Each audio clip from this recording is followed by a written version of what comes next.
Porque el Espíritu Santo se mueve como Él quiere, a la hora que quiere. Cuando hay hambre, ahí está el Espíritu Santo haciendo milagros. Porque el Espíritu Santo ama la comunión de su pueblo. Dios sabe que todos los que estamos aquí somos el pueblo de Dios. Y Dios está agradado.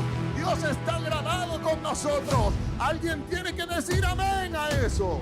Hoy, como aquel día glorioso, estamos reunidos en un mismo lugar, con un mismo corazón, con una misma fe y una misma visión: adorar a nuestro Dios.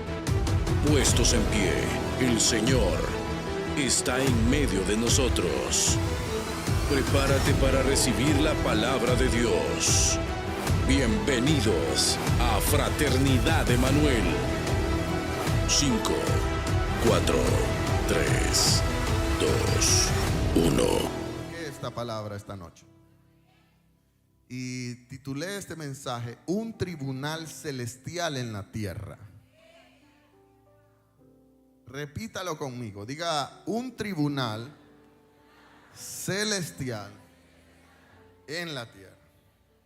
Voy a decirle que mientras yo escribía este mensaje esta tarde, porque por la mañana estuve con reuniones desde las 7 de la mañana, este mensaje Dios me lo dio anoche. He estado teniendo una lucha personal, porque siempre Dios me revela muchas cosas de madrugada, de noche, pero he estado teniendo unas luchas tremendas, porque también los desvelos le pasan factura a uno físicamente. Así que si usted me ve más viejito, es por culpa suya. Es porque es increíble cuando Dios te demanda y al mismo tiempo uno tiene también compromisos personales a diario, reuniones desde las 7 de la mañana, empresariales, ministeriales. ¿Y en qué momento? ¿En qué momento Dios nos revela? Para traer pan recién horneado y no pan recalentado. Y entonces anoche Dios me dio este mensaje. Fue impactante para mí. En realidad el mensaje nace como consecuencia del servicio, de los 2 servicios de domingo, pero el Señor me lo revela el día de ayer y hoy lo escribí. Y mientras lo escribía, derramé lágrimas en algunas partes porque impactó mi vida. Le pedí a mi hijo Mateo, que tiene 11 años, que estuviera aquí, porque sé lo importante que es esta palabra. A lo mejor a la edad de él yo recibí palabras que me impactaron. Esta palabra tiene que impactar su vida. No porque el pastor Luis la predique, sino porque es la palabra de Dios. Y la palabra de Dios es poderosa. Es como espada de 2 filos. Alguien diga amén a eso. Así que disponga su corazón a recibirla. Un tribunal celestial en la tierra. El domingo hablábamos acerca de una poderosa intervención de parte de Dios. Y contábamos la historia de Ezequías, un rey a quien Dios lo subió al trono a sus 25 años. Israel venía de una racha de malos reyes. Judá e Israel se habían dividido, se habían convertido en 2 reinos. Y los reyes hacían todo lo malo delante de Dios. Adoraban, habían abandonado el templo de Dios y habían levantado templos paganos. Adoraban dioses paganos y hacían cualquier tipo de perversidad. Estaban totalmente lejos de Dios. Dios los había entregado en manos de enemigos y vivían en miseria. el padre de Ezequías era el rey Acaz. Y dice la Biblia que este fue el peor de todos. Pero Ezequías fue formado, yo decía, fue enseñado, fue formado por su mamá, una mujer llamada Abi. Yo resaltaba lo importante que es. Y el domingo yo resaltaba más a la mamá, porque es el caso de Ezequías, pero también hay casos en los que los papás toman el control de los hijos, porque también conozco casos de mamás que dejan sus hijos tirados y se van con un hombre. Y a los papás les toca formar esos muchachos, independientemente sea el padre o la madre. Pero cuán importante es formar a los niños desde pequeños a que amen a Dios, a que sean fieles a Dios y a que dependan 100% de Dios. Dice la Biblia, instruye al niño en el camino y él nunca se apartará. Pasará por sus etapas normales de juventud, de conocimiento, pero la semilla sembrada definitivamente producirá frutos.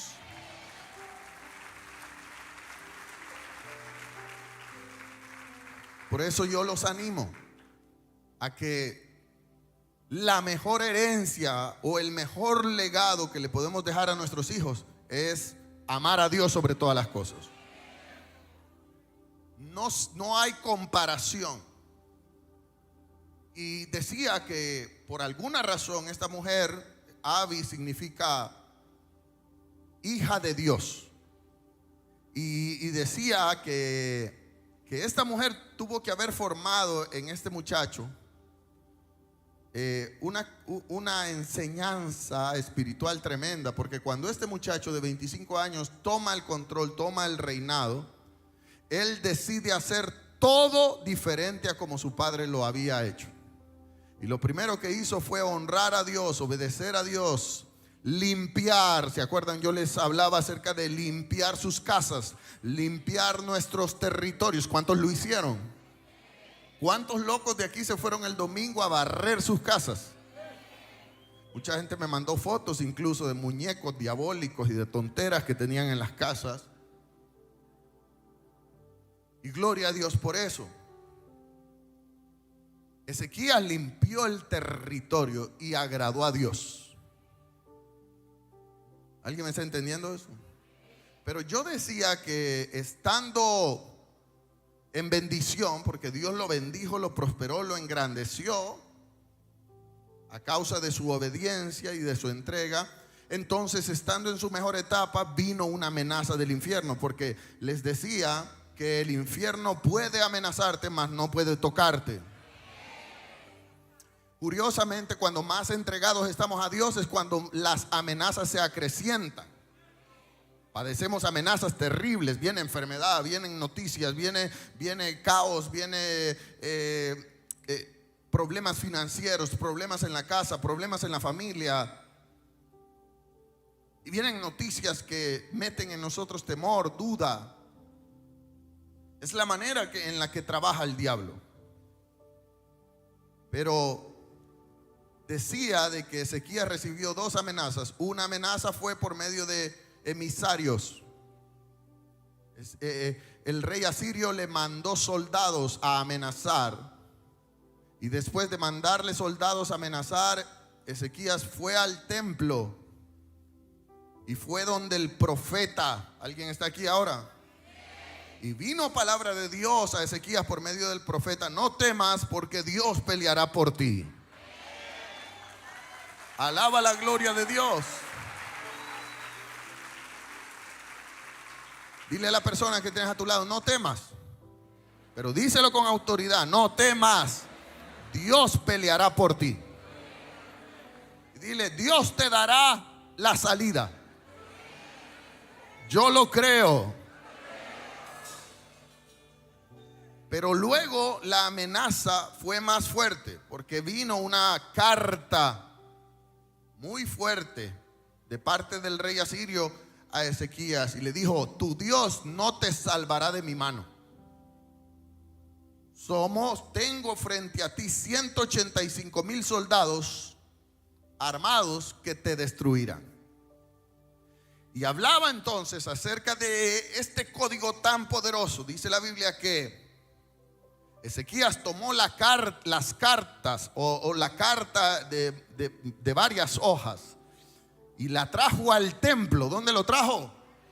Al templo. Y hoy le voy a hablar y le voy a dar una revelación explosiva. La trajo al templo y la desplegó, dice el Señor. No, mire, hay cosas, hay detalles tan importantes que necesitamos a veces tener revelación. Porque no trajo el documento y lo puso ahí, lo abrió. Como quien dice: Señor, léelo, lee esta amenaza que estoy padeciendo en este momento. Y hizo una oración Ezequías de engrandecimiento a Dios.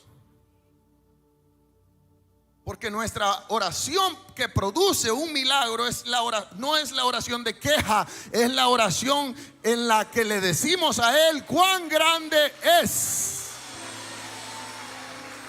Aleluya. Si usted viene a la iglesia a engrandecer su problema, Dios no le dará la salida. Pero si usted viene a la iglesia a decirle a Dios: Señor, tú eres un Dios mucho más grande que cualquier problema. Tú has resucitado muertos, tú has abierto mares, tú has derrotado ejércitos, tú haces posible lo imposible. Alguien diga amén a eso.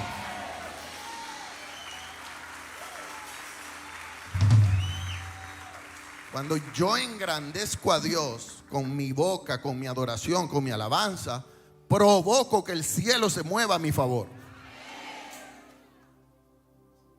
Hay varios tipos de alabanza que nosotros podemos venir a cantar aquí a la iglesia. Hay muchas alabanzas almáticas que son para hacerme llorar. Hay muchas alabanzas que me quiebran a mí, son para mí. No sé si usted me está entendiendo esto. Pero hay alabanzas hermosas que mueven la mano de Dios y son las alabanzas que yo le doy a Él. Tú eres grande, diga conmigo: tú eres grande. Hay una alabanza que dice: Dios el más grande. Amén. Yo vengo a tu presencia. El gozo de mi vida, diga: el gozo de mi vida, Jesús. Ahora, cuando yo canto esa adoración y yo le estoy diciendo a Él: tú eres el gozo de mi vida, Señor, ¿cómo se siente el corazón de Dios? Porque esa alabanza es para Él. No es para llenar mis sentimientos, es para honrarlo a Él. ¿Está entendiendo eso? Ese tipo de alabanzas lo tienen que apasionar a usted. Señor, yo quiero levantar mi voz y quiero agradecerte por tu obra en mi vida. Señor, confío en tu gran amor. Solo tú eres Dios eterno y Solo tú eres Dios eterno. Solo tú transformas mi ser. cuando esas notas salen del corazón de un hijo.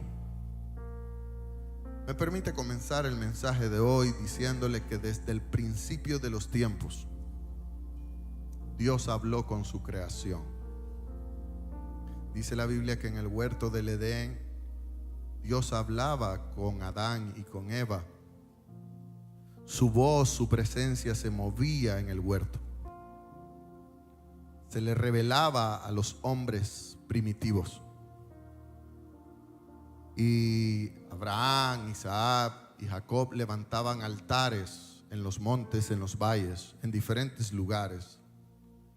Y allí adoraban a Dios, ofrecían ofrendas a Dios. Y esa era la manera en la que los hombres inicialmente buscaban honrar a Dios. Levantar altares de piedra, ir a un monte alto, alzar sus ojos y decir: Señor, te adoro. Pero hubo un hombre demasiado especial, diga conmigo especial. Se imagina que por muchísimo tiempo la manera en la que el hombre adoraba a Dios es con altares hechizos, piedras, a lo mejor alguna decoración por ahí. Ofrecían holocaustos, animales sacrificados. Pero hay un hombre que aparece en escena, un hombre al que Dios amó demasiado, porque era un adorador. Dios ama a los adoradores. ¿Cómo poder ser hijo de Dios si no le adoramos? ¿A qué venimos a la iglesia? Creo que el ser humano se ha equivocado creyendo que ir a la iglesia es ir a llenarse ellos, cuando lo importante es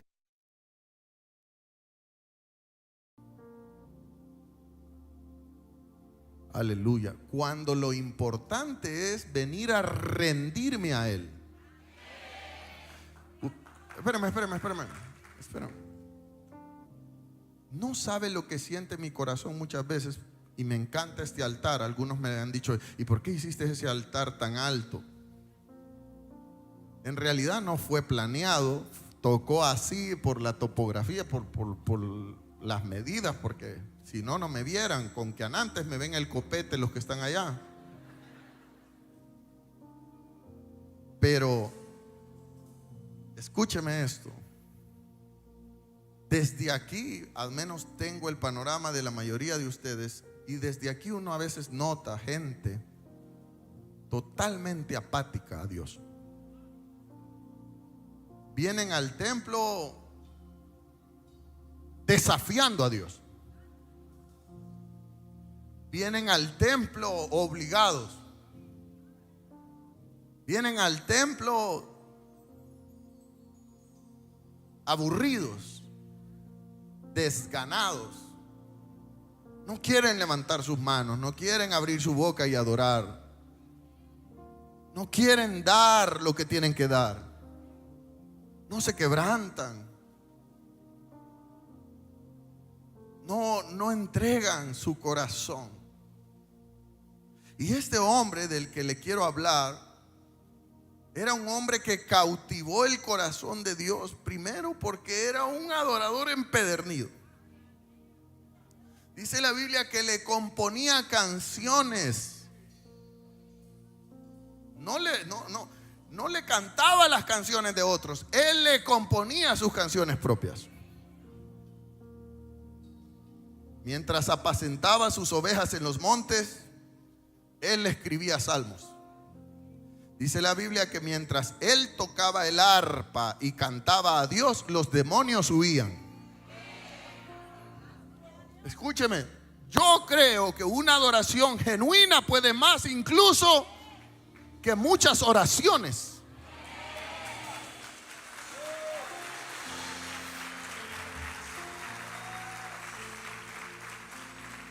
A veces no necesito una palabrería, vanas repeticiones. Lo que necesito es adorarle.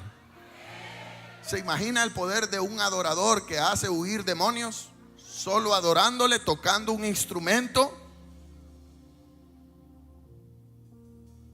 Tanto amó Dios a este muchacho, a este hombre, que un día Dios dijo: lo pondré como rey, pues he descubierto que su corazón es tan lindo como el mío. Escúchame esto. Dios, el creador del cielo y de la tierra, dijo: el corazón de este es demasiado hermoso, yo lo voy a promover,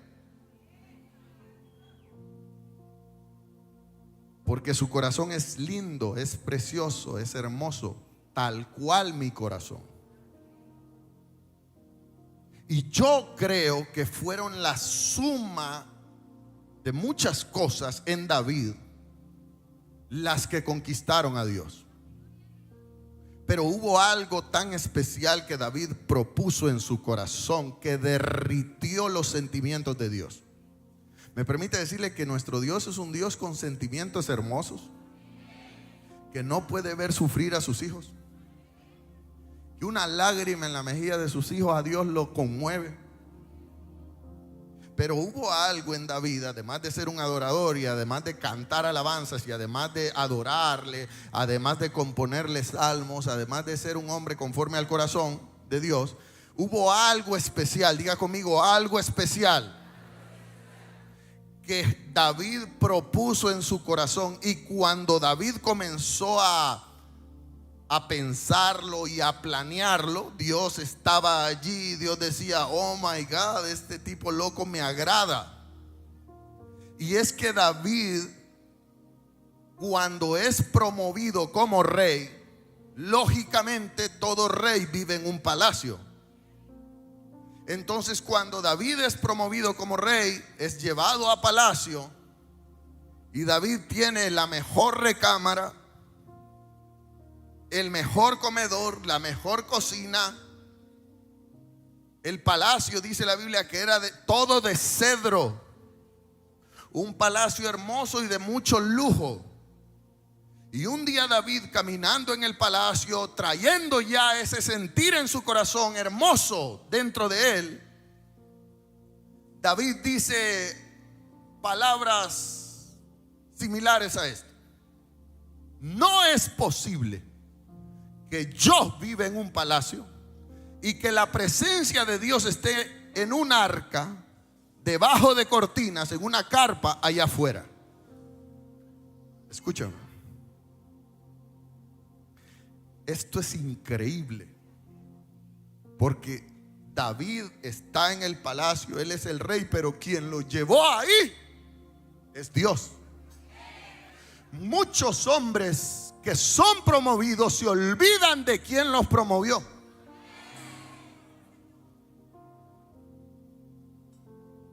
Y en aquel momento el arca del pacto simbolizaba la gloria de Dios. El pueblo de Israel caminaba con el arca del pacto, iban y conquistaban. Ahí se movía la gloria de Dios, pero guardaban el arca en una carpa movible. Donde quiera que iban, llevaban la carpa. Y David dice: no lo dijo nadie más, lo dijo David. ¿Cómo yo, siendo rey, porque él me puso como rey, voy a vivir en una casa de cedro y el arca de Dios va a estar debajo de cortinas?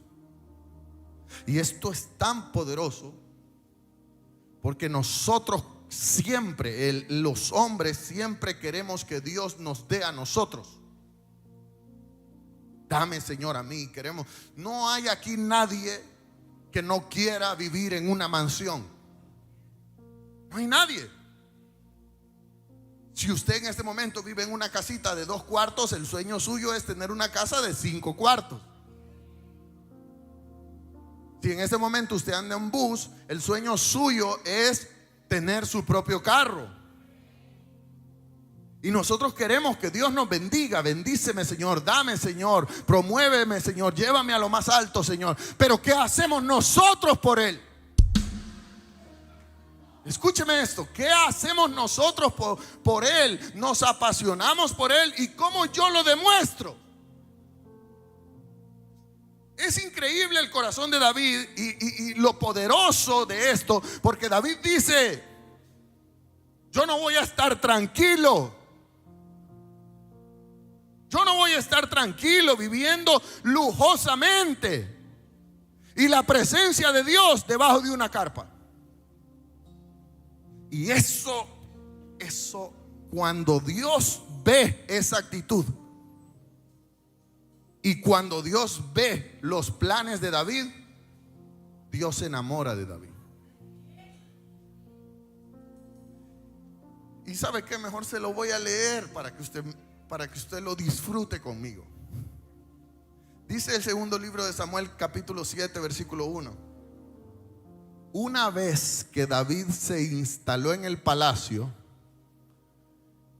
y el Señor le dio descanso de sus enemigos que lo rodeaban, el rey mandó a llamar al profeta Natán y le dijo: mira, yo vivo en un hermoso palacio de cedro, mientras el arca de Dios está allá afuera en una carpa.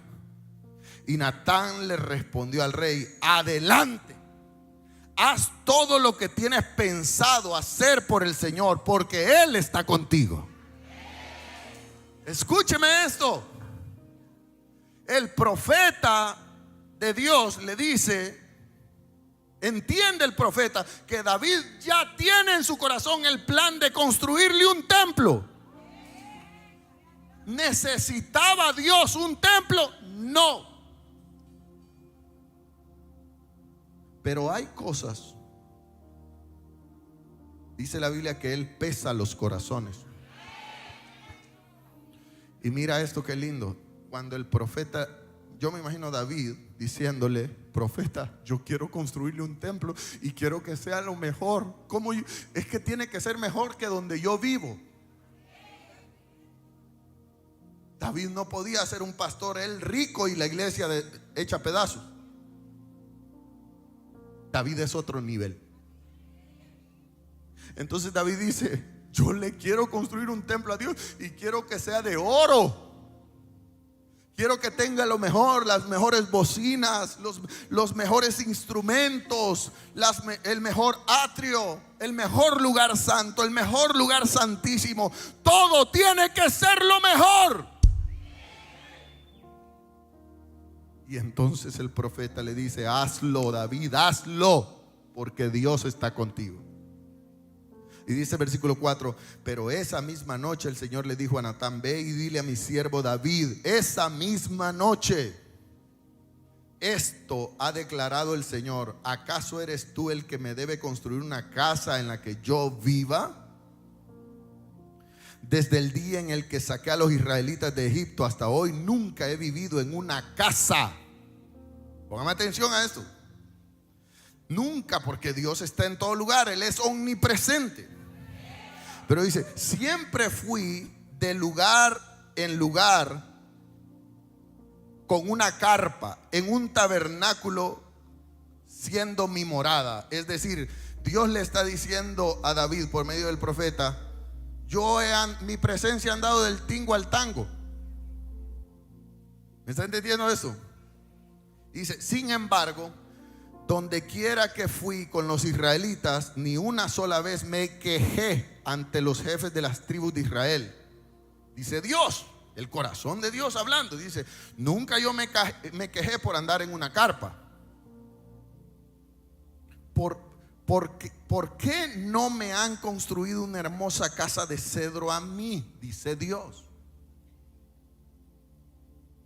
Ahora, versículo 8: ahora ve y dile a mi siervo David, esto declara el Señor de los ejércitos celestiales: te saqué de cuidar ovejas, te saqué, escúcheme, te saqué de los pastos, te saqué de lo vil y menospreciado. Ni tus hermanos creían en ti, ni tu propio padre creía en tu promoción, pero yo te elegí para que fueras el líder de mi pueblo Israel.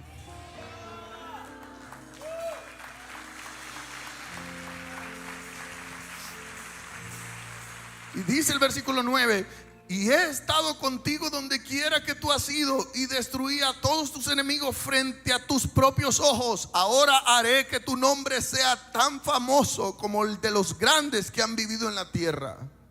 Y Dios comienza a darle promesas poderosas a David. ¿Por qué, pastor? Porque Dios está sorprendido del corazón de David. Está tan sorprendido Dios del corazón de David que Dios no le está pidiendo que le construya nada. Él anda bien en el arca, en la carpa, pero Dios dice: me sorprende tanto tu corazón. Y mira lo que dice el versículo 10, increíble esto: y le daré una patria a mi pueblo Israel, y lo estableceré en un lugar seguro donde nunca será molestado, y las naciones malvadas no lo oprimirán como lo hicieron en el pasado, cuando designé jueces para que gobernaran a mi pueblo Israel. Y te daré descanso de todos tus enemigos. Y además el Señor declara que construirá una casa para ti y una dinastía de reyes. Póngame atención a eso. Este es el profeta Natán hablándole a David. David le quiere construir casa a Dios, y Dios le dice: yo te construiré una casa a ti. Y no solo te construiré yo, Dios, una casa a ti, sino que tus hijos serán reyes todos.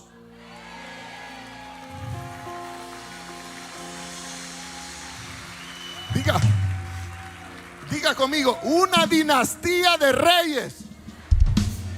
La gente no quiere sembrar en la obra de Dios.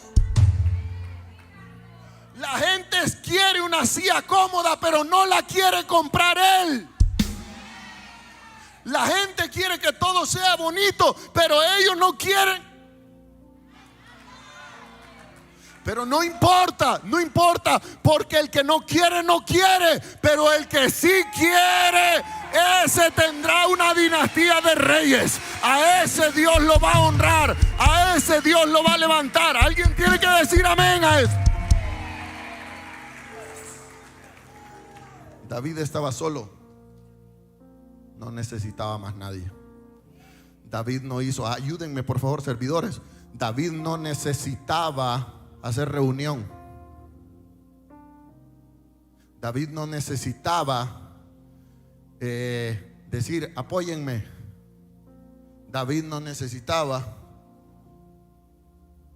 de las finanzas de nadie. David lo propuso en su corazón y lo quiso ejecutar. Y le dice Dios en el versículo 12 y 13: cuando mueras y seas enterrado con tus antepasados, levantaré a uno de tus hijos, uno de tu propia descendencia, y yo le fortaleceré el reino. Yo seré el que lo hará grande. Mire, aquí hay gente común, pero aquí hay gente con corona de reino. Aquí hay gente que esta palabra le va a entrar por aquí, le va a salir por aquí, pero aquí hay gente exagerada que va entendiendo lo que Dios le está diciendo.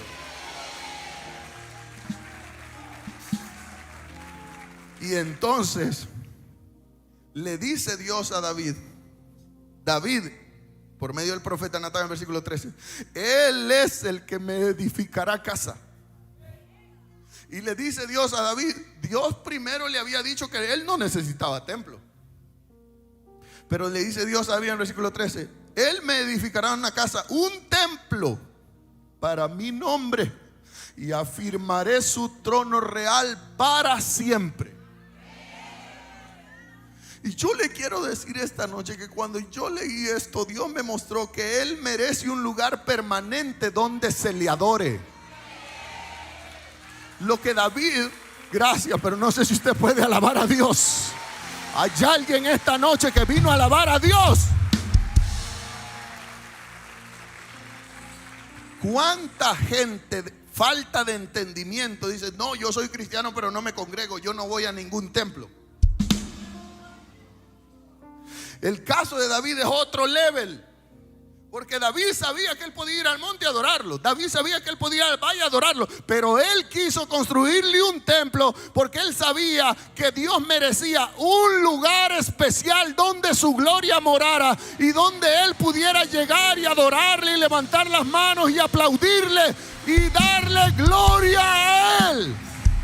Gracias, pero yo no sé cuántos vinieron al templo.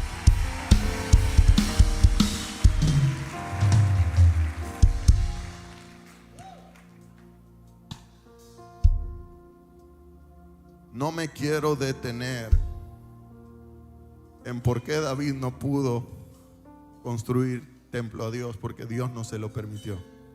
Muchos de ustedes lo saben. Pero Dios le dijo: pero tu hijo lo hará.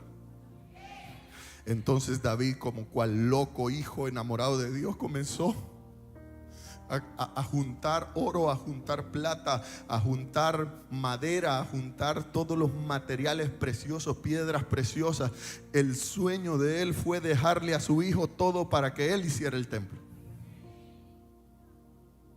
Cuán loco era el corazón de David. De esto ya no hay, hermano. La gente no entiende lo que significa el templo. La gente menosprecia el templo y la gente exige que el templo sea cómodo para ellos y no entienden que es un lugar reverente de adoración para Él.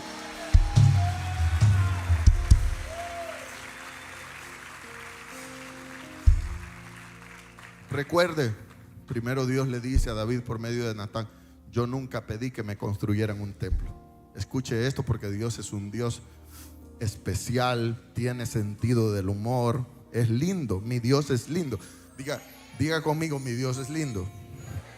Primero él está así como sorprendido con la idea de David, entre que le gusta y no le gusta, y Dios dice: ¿qué es esto? ¿Qué es esto? No, que yo quiero ponerte la mejor lámpara, yo quiero ponerte las mejores luces, yo quiero que tenga todo bien cómodo, Señor, porque yo quiero que ahí habite tu gloria.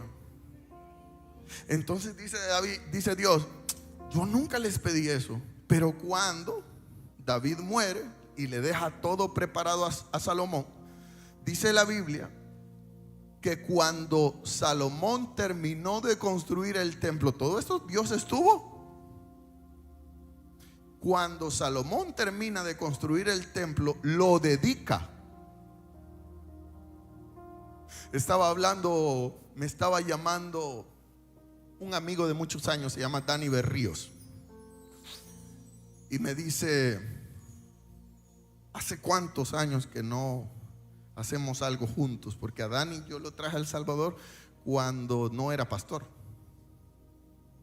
Yo hacía eventos para la iglesia donde yo me congregaba, y sus canciones a mí en lo personal me bendicen mucho. Entonces Dani hoy está celebrando, no sé, 45 años de ministerio, no sé cuánto, ya está anciano Dani.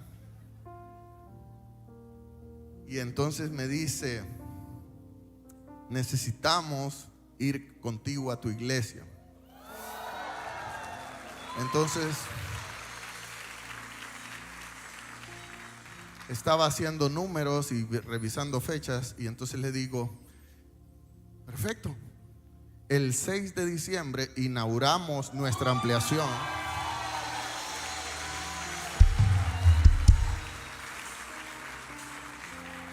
Y cantamos tus alabanzas y celebramos tus 45 años. Diga conmigo: una dedicación. Fíjese esto. Entonces dice, segundo libro de Crónicas 7:1 en adelante, dice: y cuando Salomón dedicó el templo a Dios y terminó de orar, cayó fuego del cielo y consumió los sacrificios que estaban dentro del templo.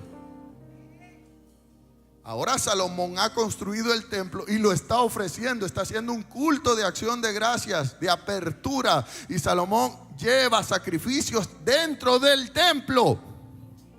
Y dice que cuando Salomón terminó de orar para dedicar el templo, cayó fuego del cielo que consumió los sacrificios y las ofrendas quemadas, y la gloriosa presencia del Señor llenó el templo.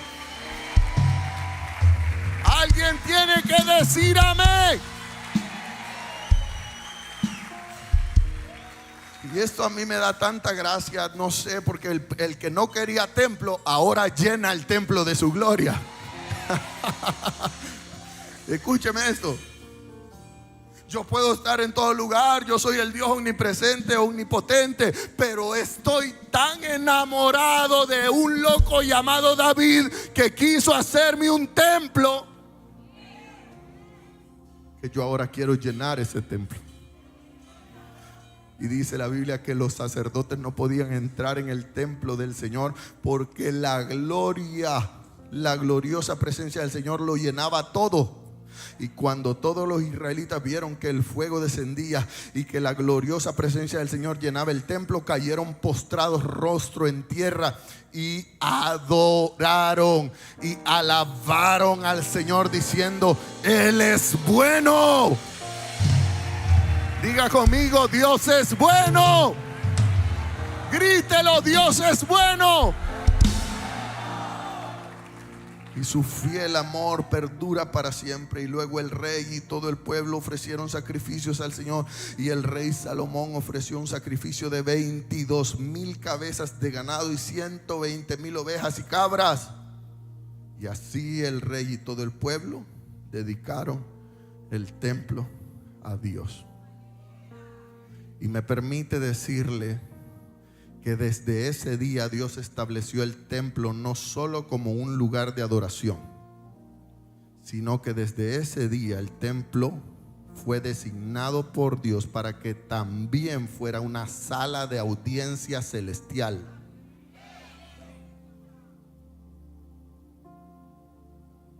Y yo no, dice la Biblia, mi pueblo se extravía y se pierde por falta de conocimiento. La gente no entiende lo que verdaderamente significa estar en este lugar. Porque a partir de aquel día, me permite decirle que en el Antiguo Testamento, cuando alguien iba al templo, no solo iba a cantar y a encender incienso, sino que también iba a presentar una causa. El templo es un lugar donde yo llevo mi causa y se la presento a Dios, como lo hizo Ezequías. El templo es el lugar donde yo le llevo mis peticiones a Dios. El templo es el lugar donde yo llevo mis demandas. Y no es que yo no me confunda y no me diga: pastor, yo puedo demandar a Dios. No, no estoy hablando de ese tipo de actitud. Estoy hablando de lo que yo estoy necesitando, de la respuesta que yo necesito en este momento. No sé si usted me entiende esto. Ahí es donde el Rey de Reyes tendrá en sus manos: yo le presentaré, Señor, esto estoy pasando. Y cuando la gloria de Dios descendió en el templo y Salomón lo inauguró, el cielo reconoció que aquel templo sería la extensión del trono de Dios en la tierra. Gracias, pero no sé si alguien lo entiende.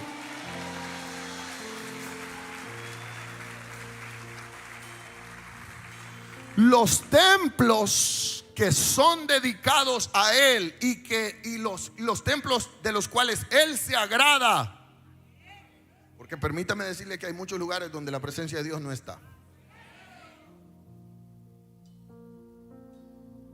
Hay muchos lugares donde Dios no está agradado. ¿Por qué, pastor? Porque probablemente ahí gobierna otra cosa. Ahí gobiernan intereses personales. Ahí gobiernan otras cosas. Yo no quiero entrar en polémica porque no es ese mi trabajo. Pero hay lugares donde Dios no está. Usted dice: pastor, ¿en serio? Desde que yo entro a la Frater yo siento algo. Yo recuerdo cuando vine a esta casa. Le voy a contar.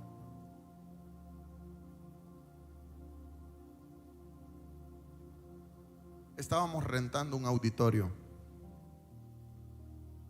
Muy lindo el auditorio, pero financieramente hablando era insostenible y debíamos de buscar, para optimizar recursos, un lugar propio. Y cuando venimos aquí había funcionado un lugar de alcohólicos anónimos, no sé, algo había funcionado. Y después de que era Alcohólicos Anónimos, aquí había sido como un comedor, karaoke o no sé, algo así. Pero no era lo que usted ve ahora, era un saloncito el 30% de lo que es ahora. Y yo entré por las puertas que había, con mi esposa, con algunos de mis líderes. Venimos aquí y le dijimos a Dios: Señor, mora en este lugar. Queremos convertir este lugar en un templo de adoración a ti. Y recuerdo que desde el primer momento siempre decidimos ponerle lo mejor: un buen piso, buenas luces, buenos aires acondicionados, un buen escenario. Fuimos a comprar instrumentos de nosotros, de nuestras finanzas. La gente dice: las iglesias es un buen negocio. Déjame decirte que las finanzas de la Frater son totalmente públicas. Y déjame decirte que la iglesia paga 7, 9 buses, no sé cuántos buses son por servicio.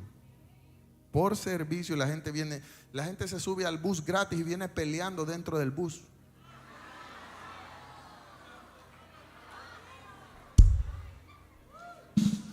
¿Sí?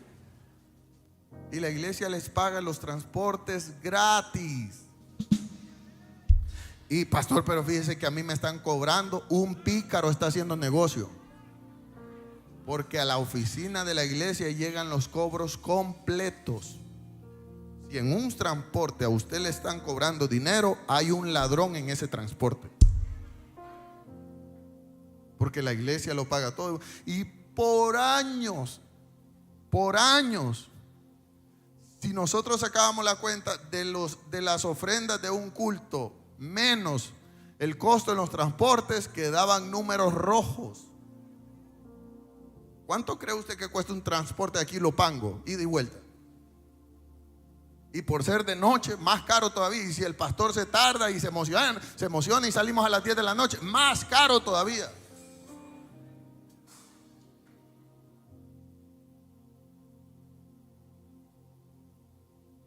No se confunda. No se confunda.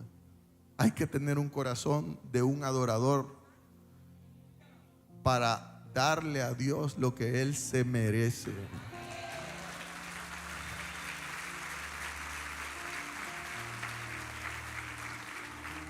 Y después que David construyó el templo, profetas, reyes, siervos comenzaron a ir al templo a presentar documentos, a presentar problemas, a presentar amenazas, a presentar sueños, a presentar proyectos delante del Señor. El templo es el lugar en donde podemos hacer actos proféticos que activarán sentencias de Dios a nuestro favor.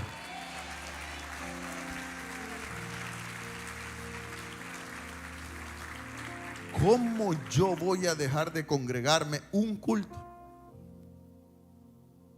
¿Cómo yo voy a menospreciar venir a la iglesia? Y por eso honro a aquellos que desde las 2 de la tarde vienen a hacer cola. Tú no lo entenderías. Tienes que tener el corazón de un adorador como David. Hay gente que viene a la oración de las 5 de la mañana y deja su botella allá afuera diciendo: este es mi puesto, nadie me lo quita. Critíquelo, póngale males apodos, pero solo ellos saben la pasión con la que vienen a la iglesia y el deseo de poder estar adelante. El templo de Dios no solo es un lugar de culto. El templo es la corte donde el cielo legisla a favor de sus hijos. Esto tiene una revelación increíble. Esto es poderoso, porque a partir de ahora usted verá diferente la casa en la que se congrega.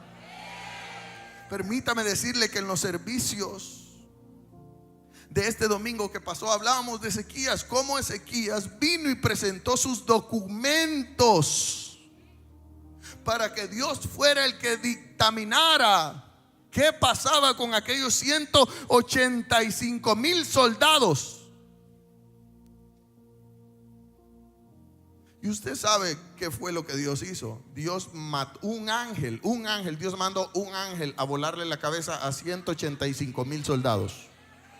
Permítame decirle que cada servicio que usted venga aquí, presente su milagro y usted le diga: Señor, vengo porque primero a adorarte.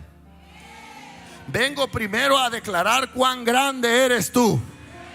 Y a decirte que si quieres sanarme, sáname, Señor. Yo creo que tú puedes hacer un milagro a mi favor. Yo creo que tú puedes darle la vuelta al problema que me está amenazando.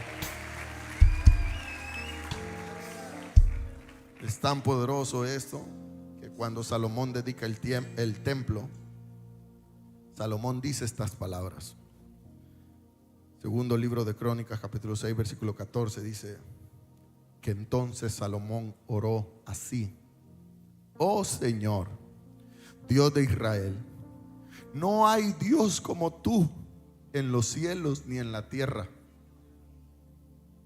Tú cumples tus pactos y muestras amor inagotable a quienes andan delante de ti de todo corazón. Has cumplido tus promesas a tu siervo David, mi padre. Pronunciaste esa promesa con tu boca y hoy la has cumplido con tus propias manos, hablando del templo construido. Ahora, oh Señor, Dios de Israel, lleva a cabo la otra promesa que le hiciste a tu siervo David, mi padre, cuando le dijiste: si tus descendientes cuidan su comportamiento y siguen mi ley con fidelidad, así como tú lo has hecho, siempre habrá uno de ellos sentado en el trono de Israel. Ahora, oh Señor, Dios de Israel, cumple estas promesas que le hiciste a tu siervo David. Pero ¿es realmente posible que Dios habite en la tierra entre seres humanos? Ni siquiera los cielos más altos pueden contenerte, mucho menos este templo que he construido. Aún en el corazón y en la mente de Salomón está: ¿realmente tú puedes habitar en este templo, Señor? Es un templo hermoso. Y dice la palabra del Señor que, sin embargo, le dice Salomón a Dios: escucha mi oración, mi súplica, oh Señor mi Dios, y oye el clamor y mi oración de que tu siervo eleva, que día y noche tus ojos estén sobre este templo. Quiero decirle que cuando usted viene a congregarse, Dios lo está viendo. Gracias, pero yo que usted estuviera emocionado.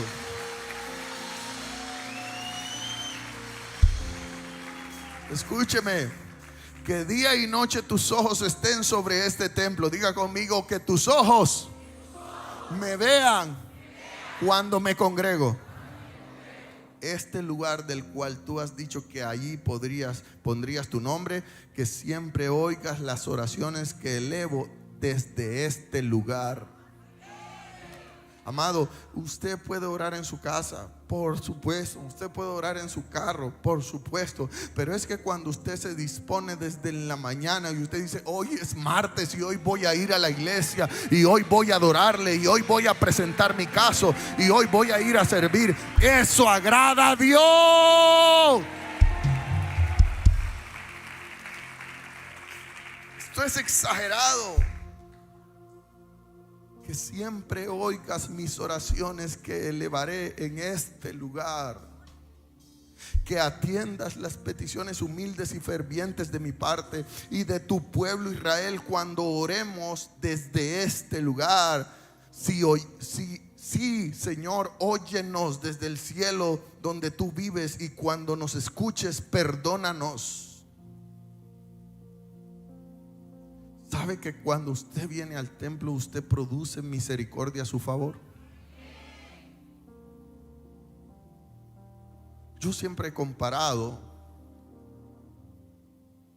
esto como cuando uno está enamorado. ¿Cómo es posible que uno pueda decir, esta es mi novia, si no la visitas? ¿Cómo es posible que nosotros podamos decir, este es mi novio, si no lo visitas? ¿Está entendiendo esto? ¿Cómo tú puedes decir, yo soy hijo de Dios, si no vienes a adorarle? Entonces, Salomón lo tiene claro, y Salomón dice, si alguien comete un error en contra de otra persona, pero viene al altar en este templo, oye entonces desde el cielo y juzga entre los siervos, entre el acusador y entre el acusado. Paga al culpable según su merecido y absuelve al inocente debido a su inocencia. Si tu pueblo Israel cae derrotado ante sus enemigos por haber pecado en contra de ti, pero luego viene y reconoce tu nombre y eleva una oración en este templo. ¿Sabe que el peor error que un cristiano puede cometer es fallar y irse? Porque todos fallamos, todos los días fallamos. Por eso yo necesito congregarme. Yo digo que un cristiano que no se congrega una vez por lo menos por semana se enfría. Y dice el versículo 25, oye entonces desde el cielo y perdona el pecado de tu pueblo Israel y hazlo volver a esta tierra que diste a ellos y a tus antepasados. Si los cielos se cierran y no hay lluvia porque tu pueblo ha pecado en contra de ti, pero luego ellos vienen en oración a este templo, reconocen tu nombre y se apartan de sus pecados porque tú los has castigado, escucha por favor, Señor, desde los cielos y perdona sus pecados a tus siervos y perdona los pecados de tu pueblo Israel y enséñales a seguir el camino correcto y envíales lluvia a su tierra. En la oración de dedicación, Salomón le está pidiendo al Señor, Señor, que todo el que venga a este templo reciba una respuesta.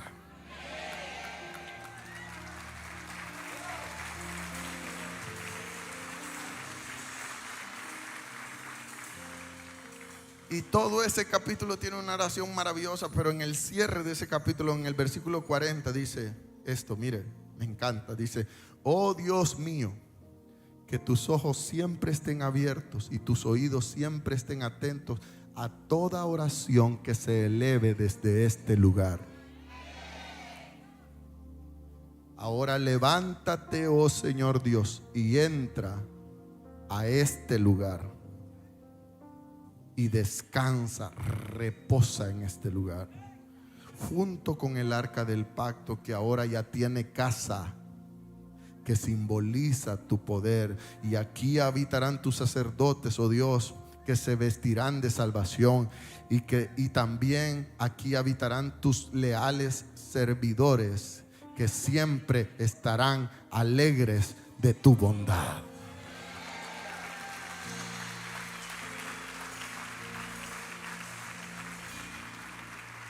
Esto a mí me cambia la perspectiva de ver el templo. No es un lugar simple, no es un lugar cualquiera. Y me permite decirle que desde ese día la gloria de Dios habitó en el templo, donde no solo se le adoraba y se le llegaba a dar lo mejor, sino que ahí Dios traía las respuestas, así como lo hizo con Ana.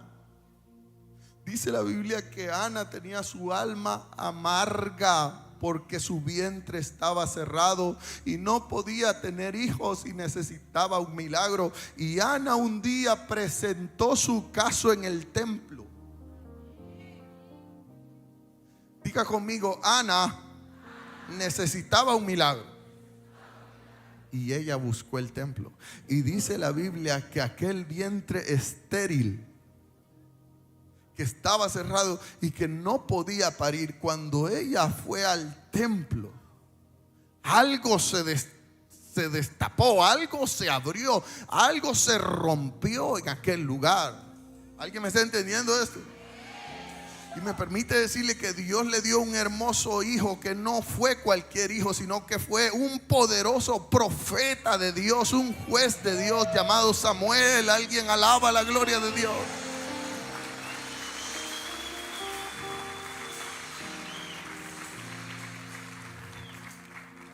Dios le abrió el vientre y fue en el templo.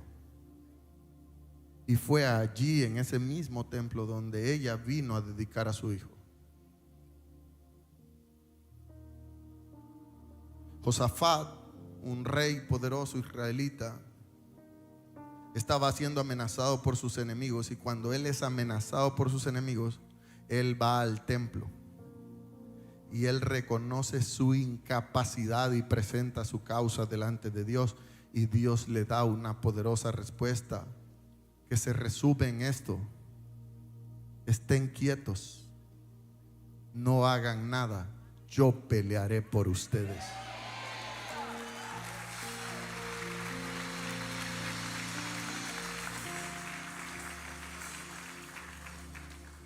Y para finalizar, porque tengo que ministrar y tengo que orar por las demandas que usted trajo esta noche,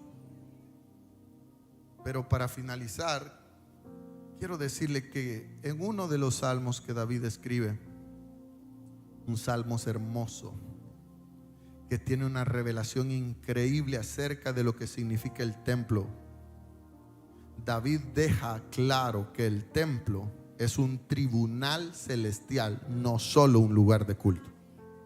Dice el hermoso Salmo 122, capítulo 1 al 5. Yo me alegré. ¿Cuántos alegres están aquí? No, yo quiero saber cuántos de verdad se congregan alegremente.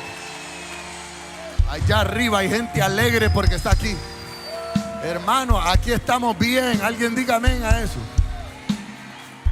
Diga conmigo: yo me alegré cuando me dijeron, vayamos a la casa del Señor. ¿Cuántos se alegran cada vez que vienen a adorar al Rey de Reyes y Señor de Señores?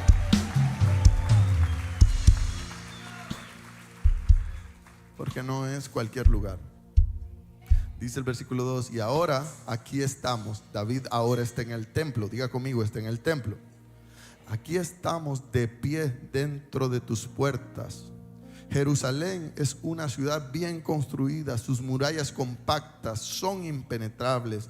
Todas las tribus de Israel, que son el pueblo del Señor, peregrinan hasta el templo, vienen a dar gracias al Señor nuestro Dios, como la ley requiere en Israel. Y dice el versículo 5, subráyelo, guárdelo, cuídelo, atesórelo y téngalo ahí para que usted tenga claro lo que el templo significa. Dice David en el versículo 5: aquí en el templo están los tronos donde se emiten los juicios de Dios.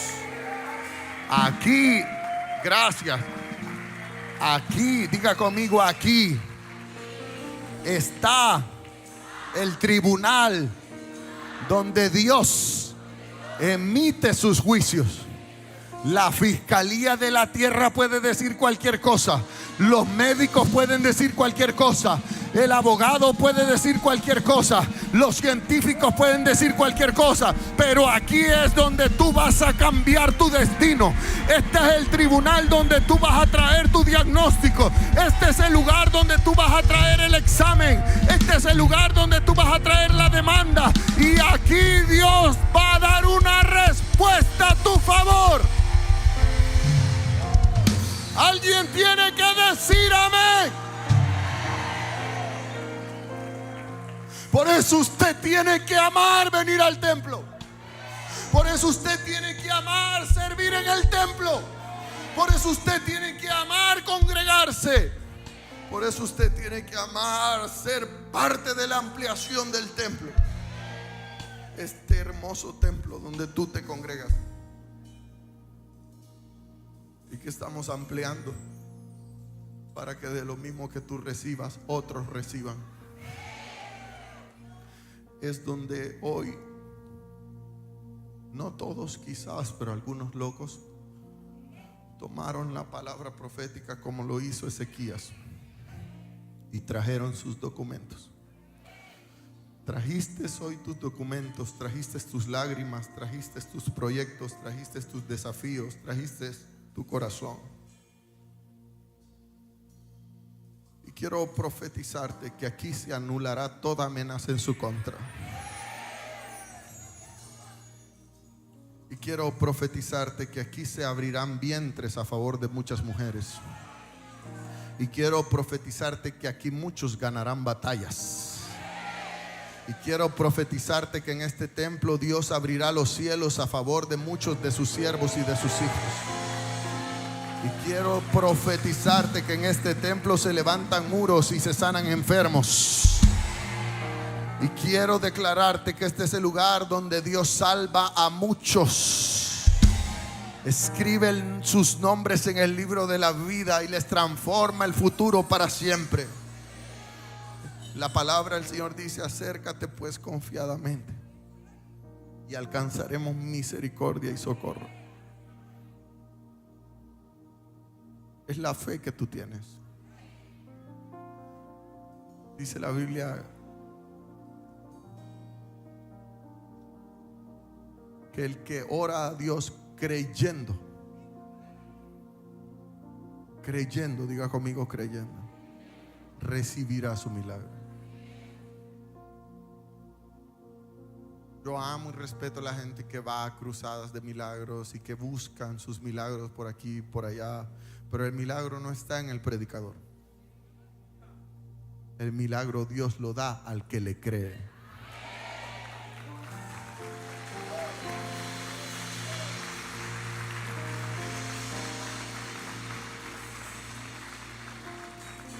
Hoy viniste a tener una cita al tribunal donde Dios leerá tu demanda. Y aquí muchas personas vinieron con sus documentos. Yo quiero que usted cierre sus ojos ahí donde está. Solo tú sabes lo que estás atravesando. Yo no lo sé, pero tú y Dios lo saben. Solo tú sabes el problema, la amenaza, la dificultad que estás pasando. Solo tú sabes la enfermedad que te aqueja. Solo tú sabes cómo han salido esas radiografías. Solo tú sabes cómo están esos exámenes. Solo tú sabes cómo va ese proceso legal. Solo tú sabes en qué etapa del juicio estás. Si estás en instrucción, si vas para vista pública, si estás esperando una respuesta. Solo tú sabes si estás esperando un resultado médico y tú dices: Señor, yo sé que lo que llevo en el vientre va a vivir. Yo sé que lo que tú me prometiste no morirá. Solo tú sabes lo que ese médico te ha dicho. Quizás te ha dicho de que ese tumor va creciendo. Quizás te ha dicho que la enfermedad será crónica. Pero yo vine a decirte que este es un lugar especial. Este es el lugar el que David propuso en su corazón construir para que la gloria de Dios descendiera. Este es el lugar en el que tú, cada servicio, no solo este servicio, sino que cada servicio, tú puedas traer tu petición, tú puedas traer esa demanda, tú puedas traer ese documento. Y Dios traerá una respuesta para aquellos que le creen. Si yo sé que hay muchas personas aquí.